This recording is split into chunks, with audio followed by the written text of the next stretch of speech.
இல்ல நம்ம அதை எப்படி பார்க்கணும்னா, ஒண்ணு வந்து கூட்டணியா இருக்கலாம். ஏன்னா எப்பொழுதுமே வந்து ஆளும் கட்சியை எதிர்த்தால் தான் உங்களுக்கு வந்து அந்த எதிர்ப்பு அரசியல் ஓட்டு வந்து பிரியும்.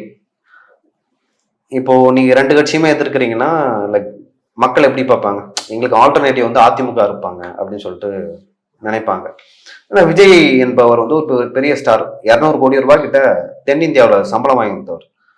எனக்கு தெரிஞ்சு ஷாருக்கானுக்கு அடுத்தது அதிக சம்பளம் வந்து விஜய் தான் வாங்குறாருன்னு நினைக்கிறேன். அந்த அளவுக்கு வந்து ஒரு பெரிய ஆக்டர். அப்படிப்பட்ட ஒரு ஆக்டர் இங்க வந்து திமுகவை, அந்த குடும்பத்தை, ஸ்டாலினை, அவருடைய மகனை வந்து அட்டாக் பண்ணா ஈஸியா வந்து மக்கள் வந்து நம்ம பக்கம் திரும்பி பார்ப்பாங்க.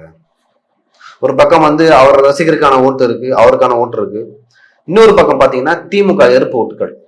இதனால் வரை வந்து திமுகவுக்கு வந்து யாருடைய ஓட்டுகள்லாம் போயிட்டு இருந்ததுன்னா சிறுபான்மை மக்களோட வாக்குகள் போயிட்டு இருந்தது, இளைஞரோட வாக்குகள், அதே போல பெண்களோட வாக்குகள், தலித்தோட வாக்குகள். ஏன்னா தலித் மக்களுக்கு வந்து ஒரு ப்ராமினன்டான லீடர் திருமாவளவன் அவர்கள் இருந்தாலும் அந்த மக்கள் எப்படி பாக்குறாங்கன்னா திமுக ஆட்சியில வந்து தலித்துக்கு எதிராக பல கொடுமைகள் நடக்குது. அப்படி நடக்கும்போது திருமா வந்து அண்ணன் வந்து பேசாமே இருக்கிறாரு, வராரு, ஆர்ப்பாட்டம் நடத்துறாரு, பிரஸ் மீட் கொடுக்குறாரு.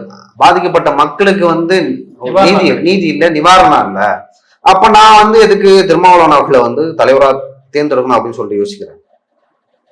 அப்படி யோசிக்கும் போது அவங்களும் வந்து இந்த பக்கம் வந்து போறாங்க. ஒரு பக்கம் வந்து தலித்துகள் போறாங்க, மைனாரிட்டிஸ் போறாங்க, விமென்ஸ் பெண்கள் போறாங்க. அதன் பிறகு வந்து இளைஞர்கள் அப்படின்னு சொல்லிட்டு திமுகவுல இப்ப என்னென்ன செக்டார்ஸ் ஓட்டு அங்க இருக்கோ அவர்கள் எல்லாமே வந்து தமிழக வெற்றி கழகத்துக்கு போறாங்க.